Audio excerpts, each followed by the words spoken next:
Manuel Espuru, Matmut Assurance. Je ne suis pas un cyberattaquant. La Chambre de commerce et d'industrie a bien vérifié au préalable que j'étais habilité à vous parler aujourd'hui.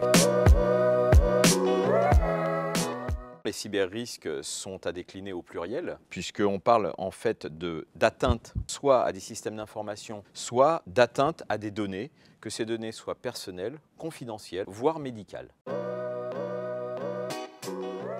Vous avez à la fois des contraintes réglementaires qui vous obligent à réagir en moins de 72 heures, à la fois pour notifier tous les clients qui ont été attaqués au travers de vos fichiers, mais également vis-à-vis de l'autorité de contrôle qui est la CNIL. Et puis, vous avez également intérêt à réagir très rapidement parce qu'aujourd'hui, la donnée, c'est vraiment l'assurance vie de l'entreprise.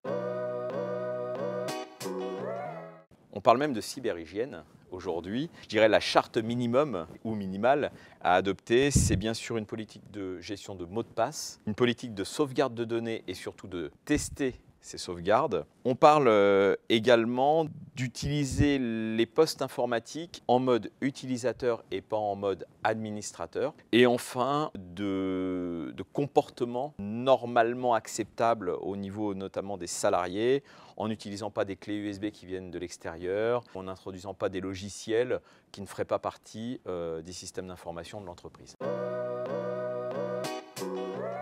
Toutes les entreprises, finalement, sont concernées, quelle que soit leur activité, quelle que soit leur taille, et ce, depuis le règlement européen sur la protection des données qui date de mai 2018. À ce titre, elles doivent toutes mettre en place un certain nombre de choses pour protéger les données qui leur sont confiées, voire les données qu'elles confient à leurs prestataires informatiques. Donc, l'idéal, à mon sens, c'est déjà de se faire accompagner, soit par le prestataire informatique avec lequel elles ont contracté un accord de partenariat, soit, pourquoi pas, également avec l'assureur, qui va poser un certain nombre de questions et qui va leur permettre d'orienter, je dirais, les premières mesures à mettre en place en matière de protection.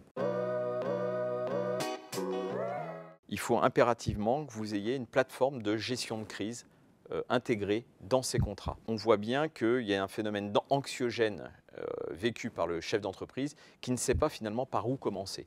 Donc cette plateforme de gestion de crise, elle va vous permettre à la fois de notifier les clients dont les données ont pu être potentiellement attaquées, déformées, perdues ou volées. Elle va vous permettre également, cette plateforme de gestion de crise, de vous mettre en relation avec des entreprises d'investigation informatique spécialisées.